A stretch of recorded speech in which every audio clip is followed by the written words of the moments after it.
ஆண்டவராகிய இயேசு கிறிஸ்துவின் நாமத்தினாலே உங்களை நான் வாழ்த்தி வரவேற்கிறேன். கர்த்தருடைய பெரிதான கிருபையினாலும் அவருடைய பரிசுத்தமுள்ள இரக்கங்களினாலும் கடைசி கால ஓட்டம் என்கிறதை பற்றி பல விளக்கமான காரியங்களை நாம் நம்முடைய தியானத்தின் வடிவாக நாம் கற்றுக்கொண்டு வருகின்றோம். கடைசி கால ஓட்டம் என்கிற இந்த ஓட்டம் இது சாதாரணமான வகைப்பட்ட ஓட்டங்களைப் போல அல்ல. இவைகளுடைய ஆழமான காரியங்களை விளங்கிக் கொள்ள ஆரம்பித்தால் மட்டும்தான் இந்த ஓட்டத்தை நேர்த்தியாக ஓடி முடிக்க நம்மால் முடியும். வேதம் சொல்லக்கூடிய வார்த்தையின் அடிப்படையில் கடைசி கால இயக்கத்திற்கு ஏற்ற சகல விதமான நிலைகள் நம்முடைய வாழ்க்கையிலே மாற்றங்களை தர துவங்க ஆரம்பித்தால் மட்டும்தான் ஆண்டவராகிய தேவனுக்கு பிரியமான காரியங்களின் படி நாம் கடந்து போகவும், தேவனுடைய விருப்பங்களுக்கு இசைந்த ஒரு வாழ்க்கை வாழவும், தேவ ராஜ்யத்தை சென்று அடையவும் நம்மால் முடியும். நான் ஏற்கனவே உங்களுக்கு சொன்னது மாதிரி சில விஷயங்களை பரலோக ராஜ்யத்திற்காக நீங்களும் நானும் ஆவலாய் பெற்றுக்கொள்ள வேண்டியது அவசியம். சில விஷயங்களை பரலோக ராஜ்யத்திற்காக நீங்களும் நானும் விட்டு விலக வேண்டியது அவசியம். சில காரியங்கள் நம்முடைய வாழ்க்கையை விட்டு அகன்று போகும்படிக்காக அர்ப்பணிக்க வேண்டியதும் அவசியம்.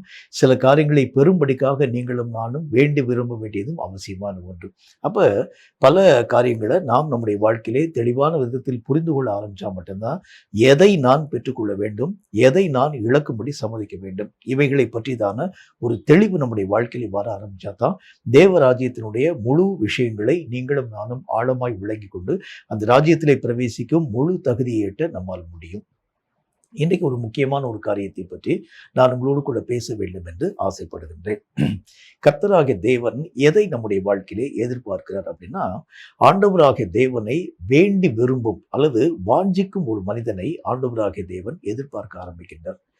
ஒரு குறிப்பிட்ட விஷயத்தை மட்டும் செஞ்சுட்டு அப்படி நிற்கக்கூடிய ஒரு மனிதனாக அல்ல, ஆண்டவருக்கென்று எதையும் இழக்கும்படிக்காக அவன் சம்மதிக்கக்கூடிய ஒரு மனிதனாய் விளங்க வேண்டும். அதைத்தான் கர்த்தராகிய தேவன் விருப்பப்படுகின்றார்.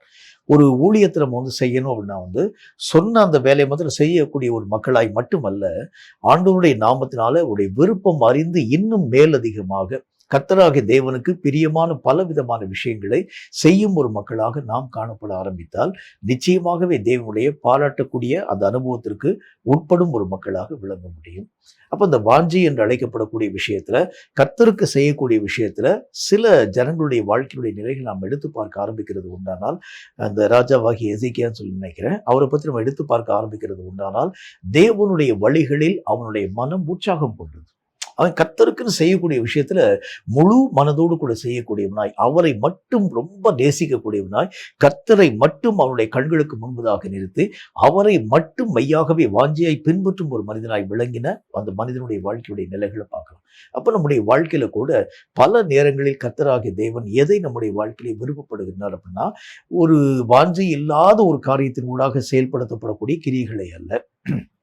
எதை நீங்க செஞ்சாலும் வாஞ்சையோடு, விருப்பத்தோடு, ஒரு தாகத்தோடு கர்த்தராகிய தேவனுக்கு நான் செய்கிறேன், அதை நான் என்னுடைய வாழ்க்கையிலே முழு கனத்தோடு கூட நான் ஆண்டவருக்கு முன்பதாக செலுத்த ஆரம்பிச்சா தான் தேவன் அவைகளை அங்கீகரிக்கும் ஒரு தேவனாக விளங்க ஆரம்பித்து விடுகின்றார். அப்ப கர்த்தர் எந்த விஷயத்தை நம்முடைய வாழ்க்கையில எதிர்பார்க்கிறாரோ அதற்கு ஏற்ற வண்ணமாய் நம்முடைய வாழ்க்கையினுடைய நிறைகள் மாற்றத்தின் ஊடாக கடந்து போக ஆரம்பிச்சா தான் பரலோகத்திற்கு உண்டான முழு தகுதியை பெற்றுக்கொள்ள நம்மால் முடியும். இப்போ ஒருவேளை உங்களுக்கு ஒரு சின்ன ஒரு கேள்வி ஒன்று எழலாம். பல விஷயத்தை நீங்கள் சொல்லிட்டு வரீங்க.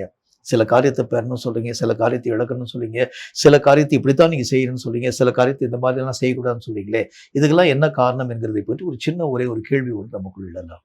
பரலோகத்திற்கு இருக்கின்ற சில சட்டங்கள் உண்டு. இந்த சட்டத்திற்கு உட்பட்டு நாம் இயங்க ஆரம்பித்தால் மட்டும்தான் உங்களுடைய கிரியைகள் பரலோகத்தினால் அங்கீகரிக்கப்படக்கூடியதாய் விளங்குகிறது. சட்டத்திற்கு புறம்பாக அல்லது பரலோகத்துக்குரிய சட்டத்துக்கு புறம்பாக எதை நீங்கள் எவ்வளவு பெரிய ஒரு காரியத்தை செயல்படுத்த ஆரம்பித்தாலும் பரலோகம் அவைகளை ஒரு நாளும் ஏற்றுக்கொள்ளாது, உங்களையும் மகிமைக்கு உட்படும்படி அனுமதிக்காது. நல்லா நீங்க புரிஞ்சுக்கங்க. அந்த சட்டத்திற்கு உட்படுத்தப்பட்டு நீங்களும் நானும் இயங்க ஆரம்பித்தால் மட்டும்தான் பரலோகம் எதை நம்முடைய வாழ்க்கையில எதிர்பார்க்கிறது அப்படின்னா நீங்க எப்படி இருக்கணும். இந்த உலகத்தினுடைய வழிபாட்டுக்கு ஒத்த ஒரு வழிபாட்டை போல அல்ல, பரலோகத்தினுடைய சட்டமே வேற, பரலோகத்தினுடைய நிலையே வேற. அப்ப அந்த காரியத்திற்கு ஏற்ற வண்ணமாய் நம்முடைய இயக்கத்திலே பலவிதமான மாறுதல்கள் உருவாக்கப்பட ஆரம்பிச்சா மட்டும்தான் அந்த தேசத்திற்குரிய மக்களாக நீங்களும் நானும் ஒரு மாற்றத்தின் ஊடாக கடந்து போக ஆரம்பிக்கிறதை பார்க்கலாம். அப்ப வேதம் சொல்லக்கூடிய வார்த்தையின் அடிப்படையில் கர்த்தராகிய தேவனை நேசிக்கணும், வாஞ்சிக்கணும். எப்படி வாஞ்சிக்க வேண்டும் என்கிறதுக்கு சில வழிமுறைகளை ஆண்டவராகிய தேவனுடைய வசனம் திட்டம் தீர்க்கமாய் பேச துவங்க ஆரம்பிக்கிறது. முதலாவது காரியத்தை பாருங்க. 1 நாளாகம புஸ்தகம் 29வது அதிகாரம் 2, 3 ஆகிய வசனங்கள் இந்த வார்த்தையை நமக்கு சொல்கிறது. 1 நாளாகவும் 29வது அதிகாரம் 2, 3 ஆகிய வசனங்களை வாசிக்கிறீங்க நீங்க. அது என்ன போட்டு பாருங்க. நான் என்னாலே இயன்ற மட்டும் என்னுடைய தேவனுடைய ஆலயத்திற்கு என்று பொன் வேலைக்கு பொன்னையும், வெள்ளி வேலைக்கு வெள்ளியையும், வெண்கல வேலைக்கு வெண்கலத்தையும், இரும்பு வேலைக்கு இரும்பையும், மர வேலைக்கு மரத்தையும், பதிக்கப்படத்தக்க காந்தியுள்ள கற்களையும், பல வருண கற்களையும், விலையேறப்பெற்ற சகலவித ரத்தினங்களையும், வெண் கற்பாலங்களையும், கோமேதகம் முதலிய கற்களையும் ஏராளமாய் சவதரித்தேன். 2வது வசனம். 3வது வசனத்தை பாருங்க.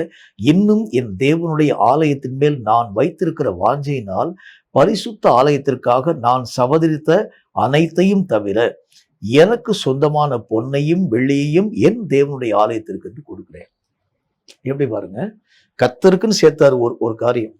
கர்த்தருக்கு விருப்பமான விஷயம் என்ன, வேலைக்கு தேவையான காரியம் என்ன, அங்கு தேவையான அநேக விதமான பொன் பாடங்களை சேர்த்தாரு. அங்கு காணப்படக்கூடிய பலவிதமான வர்ணமான கற்களை சேர்த்தாரு. அங்கு காணப்படக்கூடிய வெண்மையான அதாவது அந்த கற்கள் யாவற்றையும் சேகரிக்க ஆரம்பிச்சாரு. அநேக விதமான வெள்ளியினுடைய வேலை, அதை வெள்ளியினுடைய வேலை செய்யறதுக்காக வெள்ளியை சேர்த்தாரு. தங்கத்தினுடைய வேலை செய்யறதுக்காக தங்கத்தை சேர்த்தாரு. மர வேலையை செய்யறதுக்காக பலவிதமான மரங்கள், இப்படி பல காரியங்களையும் சேர்த்தாரு. இப்ப அவர் என்ன சொல்றாரு, நான் என் தேவனுடைய ஆலயத்தின் மேல் இன்னும் அதிக வாஞ்சையா இருக்கிறதுனால நான் சேர்த்த இந்த பொருள் மட்டுமல்ல, எனக்கு உண்டான பொருளையும் என் தேவனுடைய ஆலயத்துக்கு நான் தர்றேன். அப்ப கர்த்தர் மேல அவர் எவ்வளவு வாஞ்சியா இருந்திருப்பான்னு யோசிச்சு பாருங்களேன். இந்த வாஞ்சையைத்தான் கர்த்தராகிய தேவன் நம்முடைய வாழ்க்கையிலே எதிர்பார்க்கின்றார். எனக்கு உண்டான திராணிக்கு உண்டான காரியம் மட்டுமல்ல, மிகுந்த தன்மைகளை நான் உங்களுக்குன்னு கொடுக்கணும்னு ஆசைப்படுறேன். ஆண்டவரே, எனக்கு எத்தனையோ நன்மைகளை நீங்க தந்திருக்கிறீங்க, எத்தனையோ காரியத்தை செஞ்சிருக்கிறீங்க. நீங்க தந்திருக்கக்கூடிய அளவுக்கு நான் அதுக்கு ஈடா ஒன்றும் செய்ய முடியாது. ஆனால் என்னுடைய தேவைக்கு உண்டான காரியம், அந்த நாட்கள்ல நீங்க கொஞ்சம் யோசிச்சு பாருங்க. ஒரு ராஜா என்று அழைக்கப்படக்கூடிய ஒரு மனிதன் தன்னுடைய அரண்மனையில கர்த்தருடைய நாமத்தினால ராஜாவாக பொறுப்பேற்கக்கூடிய அந்த காலம் என்று வைத்துக் கொள்ளுங்கள். அவன் என்ன செய்வான் பாருங்க, பல விதமான சண்டைகள்ல அவன் இழந்து போன எல்லா விதமான பொருளையும் சேகரித்து தன்னுடைய தேசத்தை மீண்டும் அவன் கட்டி எடுப்பிக்கக்கூடிய அந்த நிலைகளின் ஊடாக கடந்து போகிறத பார்க்கலாம். பல விதமான மக்களுக்கு முன்பதாக வரிகள் யாவற்றையும் வாங்கி தன்னுடைய தேசத்துல எந்தெந்த இடங்களெல்லாம் மெய்யாகவே உடைந்து போயிருக்கிறது, எங்கெங்கெல்லாம் சீராக்க வேண்டியது அவசியம், தேசத்துல காணப்பட்டிருக்கக்கூடிய மக்களுடைய வளங்கள் எல்லாவற்றையும் பெருக்கக்கூடிய வழிமுறைகள் என்றால் என்ன, அதுக்கு நான் என்னென்ன விதமான செலவினங்களுக்கு எவ்வளவு விதமான தொகைகளை நான் சேர்க்க வேண்டியது அவசியம், இப்படி எல்லா விதமான காரியங்கள் யாவற்றையும் வகுக்கக்கூடியவனாய் விளங்க ஆரம்பிக்கிறது பார்க்கணும். இது தவிர்த்துட்டு அவனுடைய சொந்த வாழ்க்கைக்கு தேவையாகும் பலவிதமான காரியங்கள் யாவற்றையும் வைக்கிறது வழக்கம். இந்த தாவீது தன்னுடைய வாழ்க்கையிலே ஆண்டவராக தேவன் செய்திருக்கக்கூடிய நன்மை அவன் யோசிக்கும் போது அவனால கர்த்தராகிய தேவனை நேசிக்கக்கூடிய விஷயத்தை இந்த லிமிட்டு தான் வச்சிருப்பேன்னு சொல்லி அவனால யோசிக்க முடியல. அவர் கர்த்தராகிய தேவனையும் அவருடைய ஆலயத்தையும் அவ்வளவு நேசிக்கக்கூடியவராய் விளங்காரு. அவர் என்ன சொல்றாரு பாருங்களேன், தங்கத்தை சேர்த்தேன், வெள்ளியை சேர்த்தேன், அதன் பின்பதாக பலவிதமான வர்ணத்தினுடைய கற்கள் யாவற்றையும் சேர்த்து வெண்மையான கற்களை நான் சேர்த்தேன், அநேக விதமான பாழங்களை நான் சேர்க்க ஆரம்பிச்சேன், நிறைய விதமான காரியங்கள் யாவற்றை நான் சேர்க்க ஆரம்பிச்சேன். இது போக கர்த்தருடைய ஆலயத்துக்கு நான் கொடுக்க வேண்டும் என்கிற ஒரு வாஞ்சி, ஒரு விருப்பம், ஒரு ஆசையினுடைய வாழ்க்கையிலே காணப்படுகிறதுனால இவைகள் போக எனக்கு உண்டான எல்லா விதமான பொக்கிஷங்களையும் நான் கர்த்தருக்கு நான் தருகின்றேன். அப்ப ஆண்டவருடைய வேதம் எதை நம்முடைய வாழ்க்கையில எதிர்பார்க்கிறது அப்படின்னா, கர்த்தர் எந்த ஒரு விஷயத்தை எதிர்பார்க்கிறாருன்னா, கர்த்தராகிய தேவனை ஒரு லிமிட்டுக்கு உட்படுத்தி நீங்கள் நான் நேசிக்க கூடாது. அந்த எல்லைகளை கடந்து நாம் நேசிக்கக்கூடிய ஒரு மக்களாக, வாஞ்சிக்கக்கூடிய ஒரு மக்களாக, தேவனாகிய கர்த்தர் மேல் அவ்வளவு தூரம் ஒரு பாசம் காண்பிக்கும் ஒரு மனிதனாக, இதைத்தான் கர்த்தர் நம்முடைய வாழ்க்கையிலே எதிர்பார்க்கின்றார். நான் உலகத்தினுடைய ஆசீர்வாதங்கள் வர வேண்டும் என்பதற்காக கர்த்தரை நேசிக்கிறேன் என்று சொன்னால் என்னுடைய நேசம் ஒரு லிமிட்டேஷன் தான், அதுக்கு மேல போகாது. கர்த்தராகிய தேவன் தரக்கூடிய ஆசீர்வாதங்களுக்காக கர்த்தராகிய தேவனை நான் நேசிக்கிறது உண்டானால் என்னுடைய தேவன் மேல் வச்சிருக்கக்கூடிய அன்பு ஒரு லிமிட் தான், அதுக்கு மேல போகாது. கர்த்தராகிய தேவனுடைய நாமத்தில் நான் சபை கட்டுகிறதுக்காக கர்த்தரை நான் நேசிக்கிறேன், நிறைய ஆட்கள் வருவதற்காக நான் கர்த்தராகிய தேவனை நேசிக்கிறேன், இன்னும் ஒரு படி மேல போய் நான் பரலோகத்திற்குள் போக வேண்டும் என்பதற்காக கர்த்தரை நேசிக்கிறேன் சொன்னா என்னுடைய நேசம் ஒரு லிமிட் தான். கர்த்தர் என்ன சொல்லுகின்றார், எதையும் எதிர்பாராம என் தேவனை அளவில்லாமல் நேசிக்க அவர் மேல் அவ்வளவு வாஞ்சியா நான் காணப்பட ஆரம்பிக்கிறேன். அவர் சொல்லும் போது எப்படி அந்த ஒரு வார்த்தையை ஆசையா சொல்ல ஆரம்பிக்கிறார் பாருங்களேன். கர்த்தருடைய நாமத்தினால் அவருக்கு என்னென்ன விதமான காரியங்கள் தேவைப்பட ஆரம்பிக்கிறது, எல்லா கட்டட ஆசாரியர்களை கூப்பிட்டு அங்கு அங்க வந்து அநேகம் விதமான பலவர்ணமான, அதாவது அந்த அந்த அந்த கற்கள் யாவற்றையும் பதிக்கக்கூடிய ஆசாரிகளை கூப்பிட்டு, அது அநேக விதமான கர்த்தருடைய ஆலயத்திற்கு தேவையான வெள்ளி வேலைகள் யாவற்றையும் செய்யக்கூடிய ஆசாரிகளை, அதன் பின்பதாக பொன் வேலைகளை செய்யக்கூடிய ஆசாரிகளை, தச்சு வேலை செய்யக்கூடிய ஆசாரிகளை, இன்னும் எத்தனை விதமான மக்களையும் அழைப்பித்து இந்த ஆலயத்தை கட்டுகிறதுக்கு எவ்வளவு செல்லக்கூடிய செலவு ஆகும். அவங்கெல்லாம் வந்து ஒரு லிஸ்ட் போட்டு கொடுத்தாங்க. அவைகள் எல்லாவற்றையும் என்னால் ஆன மட்டும் நான் செலவு பண்ணி எல்லா விதமான காரியங்கள் யாவற்றையும் நான் சேர்த்து வச்சுட்டேன், சகோதரிச்சு வச்சுட்டேன். என்னுடைய குமாரனை நீ வந்து இந்த ஒரு காரியத்திற்காக நீ வந்து எந்த விதமான பிரயாசப்பட வேண்டிய அவசியம் இல்லை, எல்லாத்தையும் நான் கொடுத்துட்டேன். இந்த ஆலயத்துக்கு தேவையான எல்லா விதமான பொக்கிஷன் அவங்க லிஸ்ட் போட்டு கொடுத்துருக்கக்கூடிய எல்லா காரியத்தையும் நான் வாங்கிட்டேன். ஆனால் இன்னும் என் தேவனாகிய கர்த்தர் மேல் வைத்திருக்கக்கூடிய வாஞ்சி தனியாமல் போக ஆரம்பிக்கிறதுனால என்னுடைய பொன்னையும் என்னுடைய வெள்ளிகளையும் கூட நான் கர்த்தருடைய ஆலயத்திற்கு முழுவதும் கொடுக்க வேண்டும் என்று ஆசைப்படுகிறேன். இதைத்தான் கர்த்தராகிய தேவன் நம்முடைய வாழ்க்கையிலே எதிர்பார்க்கின்றார். மேலதிகமாக நான் என் தேவனை நேசிக்க நான் என்ன செய்யணும்? இன்னும் நான் கர்த்தரோடு கூட இசையை நான் என்ன விதமான காரியத்தின் ஊடாக கடந்து போக வேண்டும்? இந்த ஒரு விருப்பம் நிறைவாக்கக்கூடிய ஒரு தன்மையைத்தான் கர்த்தர் உங்களிடத்திலும் என்னிடத்திலும் எதிர்பார்க்கிறார். இதுதான் பரலோகத்திற்குள் பிரவேசிக்கக்கூடிய முழு தகுதி. பரிசுத்த அப்போஸ்தலன் தன்னுடைய வாழ்க்கையிலே கர்த்தருடைய நாமத்தின் மகிமைக்கென்று பலவிதமான பாடுகளின் ஊடாக கடந்து போக ஆரம்பிச்சார்.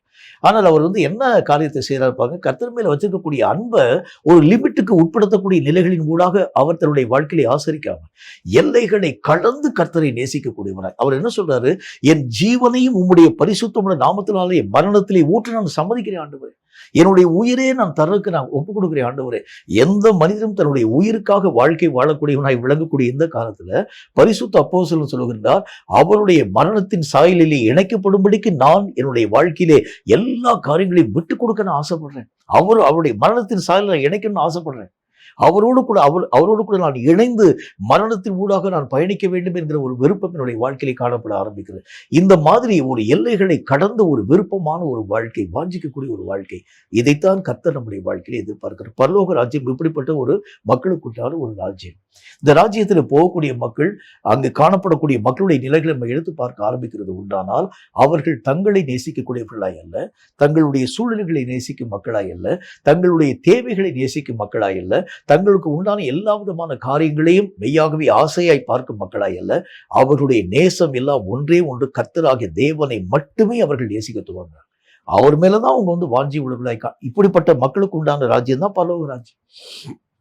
அப்ப இந்த உலகத்திலே நீங்கள் வசிக்கக்கூடிய இந்த காலங்கள்ல நான் கர்த்தருடைய நாமத்தினால இவ்வளவுதான் நான் ஜெபிப்பேன், இவ்வளவுதான் நான் ஃபாஸ்டிங் இருப்பேன், இவ்வளவுதான் நான் கர்த்தருடைய ஊழியத்துக்கு நான் போவேன், இத்தனை இந்த ஆராதனை முறைமைகள்ல என்னுடைய ஒருவேளை என்னுடைய உலகத்துக்கு உண்டான காரியங்கள் ஏதாவது ஒரு விஷயம் என்னுடைய வாழ்க்கையில உருவாக்கப்படுகிறது உண்டானால் ஆலயத்துக்கு கூட நான் வந்து போகாம நான் வந்து வீட்டில் உட்கார்ந்துட்டு உலக வேலையின் மூலமாக கடந்து போவேன். இப்படிப்பட்ட மனிதனுடைய விருப்பத்தை ஆண்டவராகிய தேவன் எப்படி தேவனுடைய ராஜ்யத்துக்குள்ளாக அங்கீகரிப்பார்னு யோசிப்பார். அப்ப கர்த்தரை அந்த ஜனங்கள் எப்படி நேசிச்சாங்கன்னு பாருங்களேன், எவ்வளவு தூரம் விருப்பப்பட ஆரம்பிச்சாங்க. எனக்கு உண்டான கர்த்தர் சொன்ன எல்லா வார்த்தைகளையும் நான் நிறைவாக்கினேன், இன்னும் மேலதிகமாக நான் எனக்குன்னு சேர்த்த விஷயத்தை கூட நான் கர்த்தருக்கு நான் கொடுக்கணும்னு ஆசைப்படுறேன்.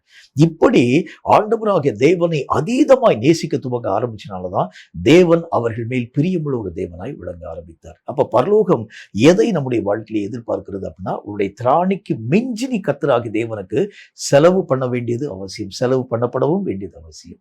அப்போஸ்தலனாகிய பரிசுத்த பவுல் சொல்லுகின்றார், நான் செலவு பண்ணப்படவும் விரும்புகிறேன். என்னுடைய எல்லா விதமான பலத்திற்கு மிஞ்சின அளவிற்காக நான் கர்த்தருக்கென்று என்னுடைய நிலைகள் எல்லாவற்றையும் வார்ப்பிக்கும்படிக்காக நான் என்னை ஒப்புக் கொடுக்கிறேன்னு சொல்றார். எல்லா காரியங்களையும் நான் ஒப்புக் கொடுக்கிறேன்னு சொல்றேன். எனக்கு உண்டான எந்த விஷயத்தையும் நான் என்னுடைய மனதில் எவ்வளவே யோசிக்க. இப்ப நீங்களே வந்து இந்த ஒரு வார்த்தையை நான் பேசும்போதே ஒரு விளக்கத்தை நீங்கள் உங்களுடைய வாழ்க்கையிலே கற்றுக்கொள்ள முடியும். தேவனாகிய கர்த்தருக்கு முன்பதாக இப்ப நிறைய ஊழியக்காரனுடைய நிலைகளை பார்ப்பீங்க. இப்ப அவங்களுடைய வாழ்க்கைக்கும் இந்த கர்த்தருடைய வார்த்தைக்கு எவ்வளவு டிஃபரன்ஸ் இருக்குன்னு பாருங்களேன். இந்த கர்த்தருடைய வார்த்தை எதை என்னுடைய வாழ்க்கையில எதிர்பார்க்கிறதுனா, உலகத்திலே நீ மேன்மைப்படுத்தப்படும்படிக்காக அல்ல, உலகத்திலே நீ உயர்த்தப்படும்படிக்காக அல்ல, உலகத்திலே அநேக விதமான பொருளை சவதரிக்கும்படிக்காக அல்ல, உன் தேவனை உயர்த்தும்படிக்காக நீயும் நானும் அவருடைய காரியங்களிலே வாஞ்சிக்க வேண்டியது அவசியம். இந்த ஒரு வாஞ்சையைத்தான் கர்த்தர் நம்முடைய வாழ்க்கையை எதிர்பார்க்க ஆரம்பிக்கிறார். நிறைய ஜனங்கள் தங்களுடைய வாழ்க்கையில ஆண்டவராகிய தேவனுடைய காரியங்களை மெய்யாகவே அறிவிக்கக்கூடிய விஷயத்துல வாஞ்சிக்கும் ஒரு மக்களாய் விளங்க ஆரம்பிச்சாங்க. சாது சுந்தர் சிங்கை பற்றி ஒரு சம்பவம் ஒன்றை விதமா நான் வாசிக்க நேர்ந்தது. தீபத் பட்டணத்துல போய் கர்த்தருடைய ஊழியத்திற்காக கடந்து போன சாது சுந்தர் சிங். அங்கு காணப்பட்டிருக்கக்கூடிய பலவிதமான லாமாக்கள் அவர் மேல் பொய்யான குற்றச்சாட்டுகள் யாவற்றையும் சொல்லி இந்த இடத்துல மத பிரச்சாரம் பண்ணும்படிக்காக இவன் உள்ளே வந்திருக்கிறான். ஆகவே நம்முடைய மத கோட்பாடுகளுக்கு விரோதமான காரியத்தை இவன் பேசுகிறதுனால இவனுக்கு தகுந்த தண்டனையை கொடுக்க வேண்டும் என்று சொல்லி அவரை கல்லினால் அடித்து ஒரு பெரிய ஒரு பாழும் கிணத்துக்குள்ளாக தூக்கி எறிஞ்சிட்டான். இப்ப அவருக்கு வந்து ரொம்ப நேரம் அப்படி அதாவது பயங்கர நிலைமையில கிடந்துட்டார். அவரை மக்கள் பார்க்கும்போது செத்து போயிட்டான்னு நினைச்சாங்க. ஆனா அவர் வந்து மயக்கத்தோடு கூட கிடந்ததுனால உள்ள தூக்கி ஆழமான, அதாவது அந்த கிணத்துக்குள்ள உள்ள தூக்கி எறிஞ்சிட்டாங்க. ரொம்ப நேரம் கழித்து, வெகு நேரம் கழித்து அவருடைய மயக்கம் தெளியக்கூடிய அந்த நேரத்துல அவருக்கு ஒரு உணர்வு வந்து, இப்ப நான் எங்க இருக்கிறேன்னு சொல்லி பார்க்கும்போது பார்த்தா சுற்றிலும் இருட்டான ஒரு பெரிய ஒரு ஆழமான கிணறு. மேலே எழுந்து வரக்கூடிய அளவுக்கு எந்த விதமான தன்மையும் இல்லை. உடனே கர்த்தர் அவரை காப்பாற்றுகின்றார். கர்த்தருடைய நாமத்தினால் அவருடைய காயங்கள் எல்லாவற்றையும் கர்த்தராகிய தேவன் சுகப்படுத்தி அவரை ஆண்டவராகிய தேவன் காப்பாற்றினார். இப்ப அவர் வந்து என்ன செஞ்சிருக்கணும் யோசிச்சு பாருங்க. அவர் மீண்டும் அவரை அடித்த அதே கிராமத்தில் போய் ஊழியத்தின் ஊடாக கடந்து போறார். இது எப்படிங்க முடியுது? இதுதான் கர்த்தர் மேல் வைத்திருக்கக்கூடிய ஒரு வாஞ்சை. நான் கர்த்தராகிய தேவனுடைய நாமத்தை அறிவிக்கும்படிக்காக, ஒருவேளை அந்த மக்கள் எனக்கு விரோதமான காரியத்தை செஞ்சாலும் என் தேவனை அறிவிக்கும் விஷயத்தில் நான் சோர்ந்து போக மாட்டேன். அடி வாங்கினா செத்தே போனா கூட பரவாயில்லைங்க. இந்த ஒரு வாஞ்சி உள்ள ஒரு மனிதன் தான் தேவராஜ்யத்திற்குள் பிரவேசிக்கும் முழு தகுதி பெற்றவனாய் விளங்க ஆரம்பிக்கிறான். கேட்கும் கர்த்தருடைய பிள்ளையே, உன் தேவனாகிய கர்த்தர் மேல் வைத்திருக்கக்கூடிய வாஞ்சை ஒரு லிமிடேஷனுக்கு உட்படுத்தப்பட்டதாய் காணப்படக்கூடாது. எல்லைகளை கடந்ததாக கர்த்தராகிய தேவனை மட்டும் நேசிக்கக்கூடிய ஒரு மனிதனாக நீ விளங்க ஆரம்பித்தால் தேவராஜ்யத்திலே பிரவேசிக்கும் முழு தகுதி உன்னுடைய வாழ்க்கைக்கு உரியது என்று கர்த்தர் நமக்கு சொல்லுகின்றார். இரண்டாவது ஒரு காரியத்தை பாருங்க. கர்த்தருடைய வேதம் சொல்லக்கூடிய மற்றும் ஒரு வார்த்தையின் அடிப்படையில 2 கொரிந்தியரின் புஸ்தகத்துல 5வது அதிகாரம் 2வது வசனம் இந்த வார்த்தையை நமக்கு சொல்லுகிறது. 2 கொரிந்தியரின் புஸ்தகம் 5வது அதிகாரம் 2வது வசனம் இந்த வார்த்தையை சொல்லுகிறது. வாசிக்கிறேங்க. ஏனென்றால் இந்த கூடாரத்தில் நாம் தவித்து நம்முடைய பரம வாசஸ்தலத்தை தரித்து கொள்ள மிகவும் வாஞ்சி உள்ளவர்களாய் இருக்கிறோம். 2வது காரியம், என்னுடைய வாஞ்சி எதுவாக இருக்கணும் அப்படின்னா வந்து கர்த்தர் எனக்குன்னு உருவாக்கி வச்சிருக்கக்கூடிய அந்த ராஜ்யம்.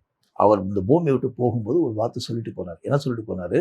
நான் உங்களுக்காக ஒரு வாசஸ்தலத்தை கட்டுறதுக்காக போறேன். அங்க நான் உங்களை வந்து என் கூடயே வச்சுக்கிற போறேன். நான் எல்லா நாளிலும் உங்களோடு கூட வசித்து உங்களுக்கு நடுவில் நான் வாசம் பண்ணி என்னுடைய மகிமையை நான் உங்கள் மத்தியிலே விளங்கப்பட போகிறேன் என்பதை பற்றி கர்த்தர் பேச ஆரம்பித்தார். ஆனால் இந்த வாஞ்சைக்கு விரோதமாக உலக ரீதியான பல போராட்டங்கள் இன்றைக்கு வரைக்கும் நம்முடைய வாழ்க்கையிலே செயலாக்கப்பட்டு கொண்டே வர ஆரம்பிக்கிறதை பார்க்கிறோம்.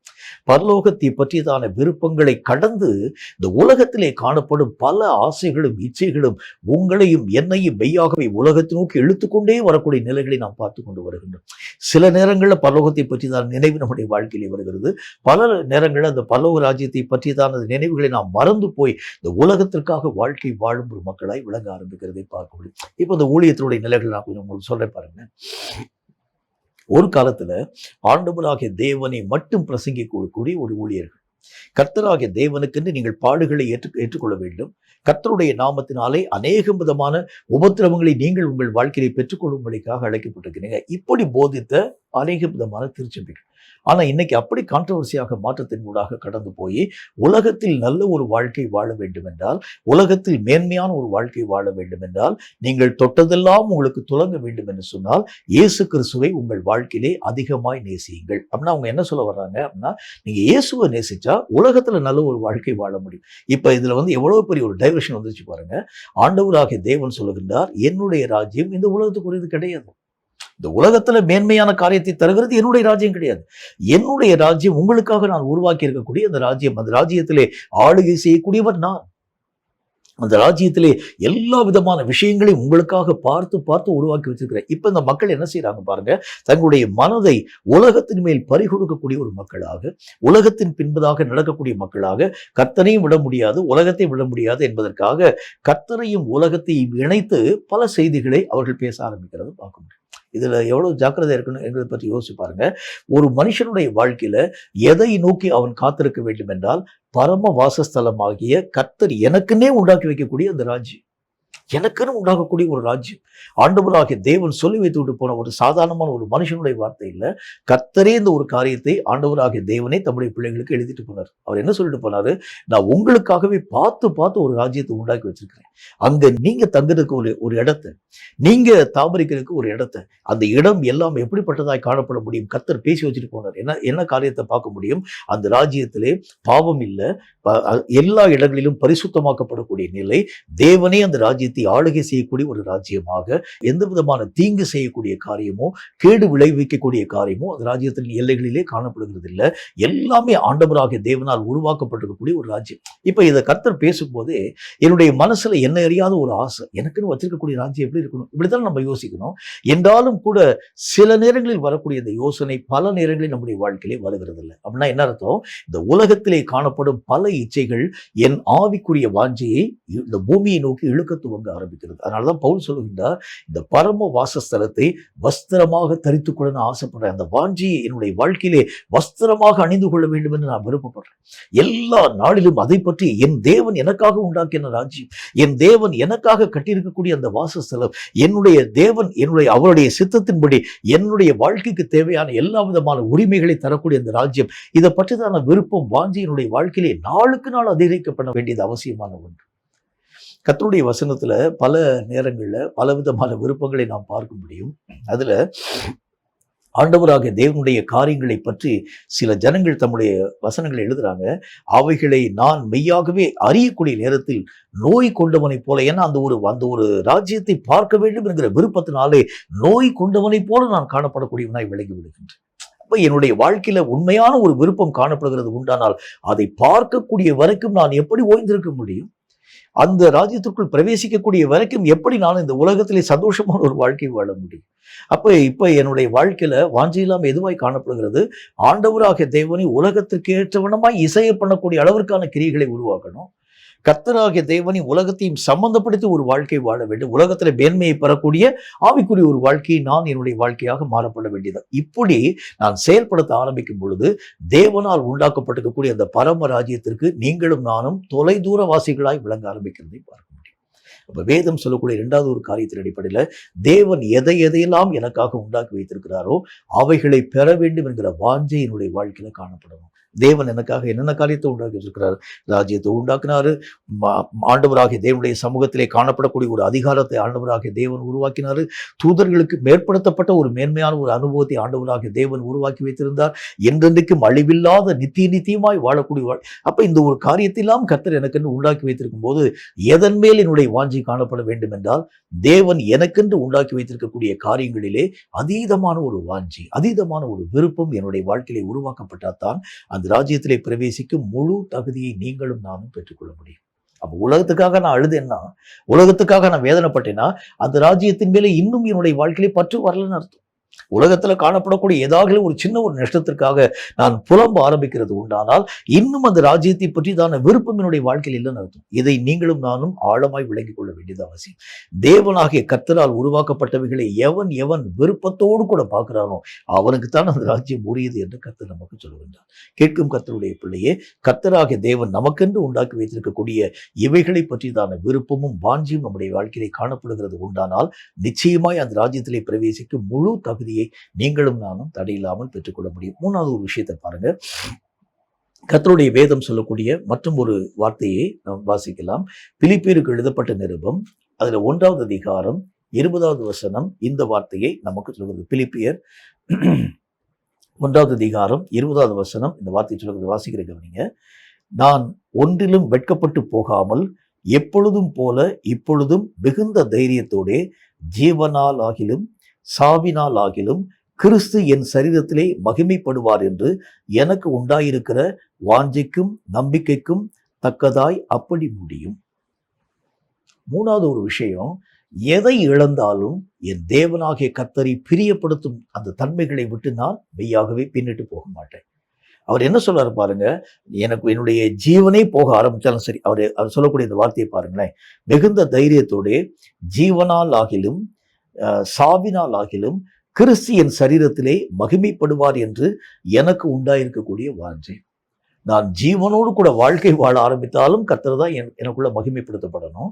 நான் செத்து போனாலும் கர்த்தராகிய தேவன் தான் எனக்குள் மகிமைப்படுத்தப்பட வேண்டும். அப்ப என்னுடைய வாஞ்சி எதுவாய் காணப்பட ஆரம்பிக்கிறதுன்னு சொன்னா, எனக்காக வாழும் எல்லா விதமான விருப்பங்களை நான் என்னுடைய வாழ்க்கையை புறக்கணிக்க ஆரம்பித்து விடுகின்றேன்.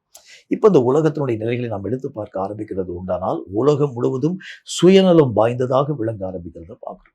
தனக்காக வாழக்கூடிய ஒரு வாழ்க்கை, தன்னுடைய குடும்பத்திற்காக வாழக்கூடிய வாழ்க்கை, தன்னுடைய சபைக்காக இயங்கக்கூடிய இயக்கம், தன்னுடைய ஊழியத்திற்காக இயங்கக்கூடிய இயக்கம், தன்னுடைய தேவைகள் சந்திக்கப்படும்படிக்காக அழக்கூடிய அழுகை என்று சொல்லி சுயநலம் வாய்ந்த ஒரு உலகமாக இந்த உலகத்தின் நிலைகள் மாற்றத்தின் மூலமாக கடந்து போனது.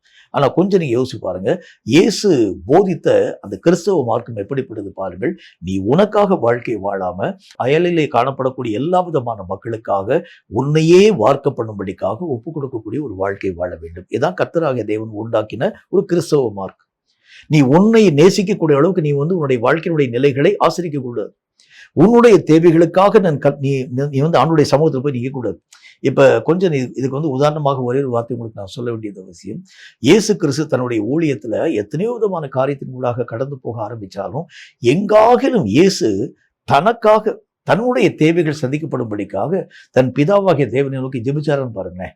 இயேசு கிறிஸ்து செய்யக்கூடிய ஜெபங்கள் எல்லாமே உலகத்தினுடைய நன்மைகளுக்காக, சீஷருடைய எல்லா விதமான நன்மைகளுக்காக, ஆண்டவராகிய தேவனுடைய சித்தம் நிறைவாக்கப்படும்படிக்காக, எல்லா விதமான சூழ்நிலைகளும் கர்த்தராகிய தேவனுக்கு ஏற்ற வண்ணமாய் உருவாக்கப்பட வேண்டும் என்பதற்காக இப்படிதான் ஜெபிச்சாரே தவிர, எங்காகிலும் என்னை ஆசீர்வதியும் ஆண்டவரே, என் குடும்பத்தை ஆசீர்வதிங்க, என்னுடைய பிள்ளைகளை ஆசீர்வதிங்க, என்னுடைய தேவைகளை சந்திங்க, நல்ல ஒரு சபையை கட்டிதான் எங்கேயாவது கர்த்தர் கேட்டார பாருங்க. அப்போ ஒரு கிறிஸ்தவனுடைய வாழ்க்கை எதுவாய் காணப்பட வேண்டும் அப்படின்னா ஒரே ஒரு விஷயம்தான். அவருடைய வேதம் சொல்லக்கூடிய நல்ல ஒரு வார்த்தையின் அடிப்படையில, ஜீவனால் ஆகிலும் சாவினால் ஆகிலும் என் தேவனுடைய நாமம் மட்டும் மகிமைப்படுத்தப்பட வேண்டும் என்கிற ஒரு பெரிய ஒரு ஆசை எனக்குள்ள இருக்கு. இந்த உலகத்துல வாழக்கூடிய வாழ்க்கை எனக்கு மேன்மை கிடையாது. இந்த உலகத்துல ஓடக்கூடிய ஓட்டம் எனக்கு முக்கியத்துவம் வாய்ந்த ஒன்று கிடையாது. இந்த உலகத்துல அதை சம்பாதிக்கணும், இதை சம்பாதிக்கணும், இந்த ஒரு காரியத்தை வாங்கணும், இந்த ஒரு விஷயத்தின் மூலமாக இது எனக்கு முக்கியத்துவம் கிடையாது. எனக்கு தேவையான ஒன்றே ஒன்று, என் தேவன் மேல் நான் வாஞ்சி உள்ளவனாய் காணப்படுகிறேன். எந்த விஷயத்துல எப்படியாகிலும் கர்த்தரை நான் மகிமைப்படுத்த வேண்டும் என்கிற விஷயத்துல நான் சாகிறது தான் கர்த்தராகிய தேவனுடைய நாமத்திற்கு மகிமையாய் இருக்கிறது உண்டானால், என்னுடைய சாவை குறித்து நான் பயத்தின் ஊடாக கடந்து போகிறதில்லை. நான் எல்லா பொருளையும் இழந்து ஆண்டவருடைய நாமத்தினால் வறியவனாக தெருக்கோடியில் உட்கார்ந்து இருக்கக்கூடிய நிலைதான் கர்த்தருடைய நாமத்தை மகிமைப்படுத்தக்கூடிய ஒன்றாக விளங்குகிறது உண்டானால், அதையும் நான் என்னுடைய வாழ்க்கையில ஏற்றுக்கொள்ள ஆசைப்படுறேன். என்னுடைய வாழ்க்கையிலே எல்லா காரியங்களையும் தொலைத்து போட்டு தனியனாக இந்த உலகத்திலே ஒருவனாலும் விரும்பப்பட முடியாத ஒரு வாழ்க்கை வாழுகிறது தான் என் தேவனாகிய கர்த்தருக்கு பிரியமாக காணப்படக்கூடிய ஒன்றாக விளங்குகிறது உண்டானால், அதையே நான் என்னுடைய வாழ்க்கையிலே வாஞ்சிக்கிறேன். எப்படி சொல்றாரு பாருங்க. அவர் தனக்காக ஒரு விருப்பத்தையும் தன்னுடைய மனசுல கூட யோசிச்சு கூட பார்க்கல. பிதாவாகிய ஆண்டவராகிய தேவனுடைய சித்தம் எதுவாய் காணப்பட ஆரம்பித்தால், நான் ரோட்டு வீதியில உட்கார்ந்து கொண்டு அநேக விதமான பிச்சைக்காரனை போல பிச்சை எடுக்கிறது கர்த்தருக்கு பிரியமான ஒன்றாக காணப்பட ஆரம்பித்தாலும், அதையும் நான் ஏற்றுக்கொள்ள ஆரம்பிக்கிறேன். அதன் மூலமாய் கர்த்தருடைய நாமம் மகிமைப்படுத்தப்பட ஆரம்பிக்கிறது உண்டானால், அதையும் சந்தோஷமா நான் ஏற்றுக்கொள்கிறேன். எப்படி சொல்றாரு பாருங்க. அப்போ ஒரு கிறிஸ்தவ வாழ்க்கைனா அப்படித்தான் இருக்கணும். இதைத்தான் கர்த்தர் என்னுடைய வாழ்க்கையை எதிர்பார்க்கின்றார். சும்மா தேவையில்லாத அது வேணும் ஆண்டவரே, இது வேணாலும், இந்த சபை கட்டணும், இந்த ஒரு காரியத்தின் மூலமாக கடந்து போகணும், இவ்வளவு பெரிய ஒரு ஊழியத்தை எஸ்டாப்ளிஷ் பண்ணணும், இத்தனை விதமான மக்களை, இது இல்லை.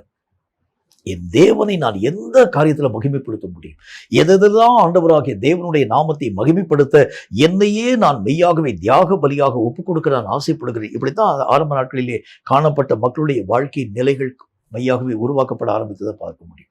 கேட்கும் கர்த்தருடைய பிள்ளையே, இன்றைக்கு கிறிஸ்தவம் எதையோ நோக்கி கடந்து போகக்கூடிய நிலைகளோடு கூட ஒரு லட்சக்கணக்கான மக்கள் கூடி வந்திருந்தா அந்த ஊழியக்காரன் பெரிய ஒரு ஊழியக்காரன், கர்த்தருடைய நாமத்தினால் பெரிய சபையை கட்டியிருந்தால் அவர் ஒரு ஆண்டவருடைய நாமத்தினால் பெரிய ஒரு சபை போதகராக அவர் நினைவு கூறப்பட ஆரம்பிக்கின்றார். ஆனால் எங்கோ ஒரு மூலையிலே கர்த்தருக்குன்னு தியாகம் செய்யக்கூடிய மனிதனுடைய காரியங்களை ஒரு மனிதன் கூட திரும்பி கூட பார்க்கறது கிடையாது. இப்போ வேதம் சொல்லக்கூடிய வார்த்தையின்படி எதை ஆண்டவராகிய தேவன் நம்முடைய வாழ்க்கையை எதிர்பார்க்கிறார்கள், ஆடம்பரமான மாட மாளிகைகளை வசிக்கக்கூடிய ஒரு தன்மை இல்லை, அநேக விதமான காரியங்களை சவதரிக்கும் ஒரு மக்களாய் அல்ல, கர்த்தரை மகிமைப்படுத்த எதையெல்லாம் இழக்கும்படி கர்த்தர் சொன்னாலும் எவ்வளவேனும் முறுமுறுக்காமல் அதை நான் சந்தோஷமாக ஏற்றுக்கொண்டு அந்த காரியத்தின் ஊடாக போறேன் பார்த்தீங்களா, அதைத்தான் கர்த்தராகிய தேவன் என்னுடைய வாழ்க்கையை எதிர்பார்க்க. இந்த வாஞ்சியை தான் என்னுடைய வாழ்க்கையிலே காணப்பட ஆரம்பித்தால் நித்திய வாழ்க்கை உங்களுடைய வாழ்க்கையாய் மாற்றத்தின் ஊடாக கடந்து போகும் என்கிறதில் சந்தேகம் இல்லை. கேட்கும் கர்த்தருடைய பிள்ளையே, இதற்காகவே நாம் அழைக்கப்பட்டோம். நமக்கு முன்பதாக கடந்து போன அநேகம் அப்போஸ்தலருடைய வாழ்க்கையுடைய நிலைகளை பார்க்கலாம். அநேகம் தீர்க்கதரிசிகள் இப்படி இதே வழியிலே கடந்து போக ஆரம்பிச்சாங்க.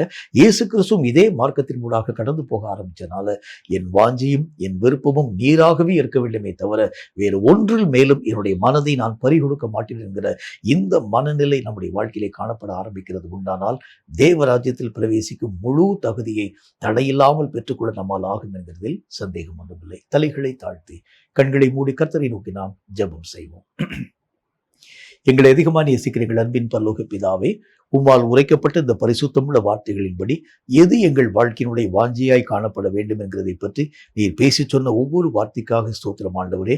நீர் சொன்ன அந்த வார்த்தைகளுக்கு புறம்பாக எதையோ நாங்கள் வாஞ்சிக்கிறோமே தவிர தேவனுடைய வாக்குகள் சொல்லக்கூடிய எந்த காரியங்களையும் நாங்கள் எங்கள் மனதளவிலே கூட ஏற்றுக்கொள்ளாமல் எங்கள் மனம் போன கர்த்தாவை படியே நாங்கள் வாழ்க்கை வாழும் ஒரு மக்களாய் விளங்கினோம் என்கிறதை உம்முடைய சமூகத்திலே வெட்கத்தோடு கூட நாங்கள் அறிக்கையிடுகிறோம். கர்த்தாவை, இந்த வார்த்தைகளை கேட்கும்படி பிள்ளைகளுடைய வாழ்க்கையிலே ஒரு புதிய ஒரு மனம் திரும்புதலை, ஒரு மன மாற்றத்தை உருவாக்கி தந்து வாஞ்சியோடு கூட உம்மை நாங்கள் பின்பற்றவும் கர்த்தர் எதை என்னுடைய வாழ்க்கையில் எதிர்பார்க்கிறார், அது நிமித்தம் ஒருவேளை இந்த உலகத்திலே எல்லா விதமான காரியங்களையும் இழக்கக்கூடிய அந்த சூழ்நிலைகள் வர ஆரம்பித்தாலும் கர்த்தராகிய தேவனை மட்டும் மகிமைப்படுத்தும்படிக்காக எதையும் இழக்க சம்மதிக்கிறேன் என்கிற ஒரு உண்மையான மன விருப்பத்தை வாஞ்சி எங்கள் வாழ்க்கையை உருவாக்கி தந்து இந்த வார்த்தைகளை கேட்கும் ஒவ்வொரு பிள்ளைகளையும் சரியான பாதையில் எடுத்து நடத்த வேண்டும் என்று நாங்கள் ஜெபிக்கிறோம். கற்று நிச்சயித்துக் கொண்ட வார்த்தைகள் இது எங்களுக்காக உரைக்கப்பட்டுள்ளது என்பதை அறிந்து இவைகளின்படி வாழ்ந்து சித்தத்தை நிறைவாக்க கிருபை தர வேண்டும் என்று இயேசு கிறிஸ்துவின் நாமத்தினால் ஜெபித்திருக்கிறோம் எங்கள் பரிசுத்தமுள்ள பிதாவே.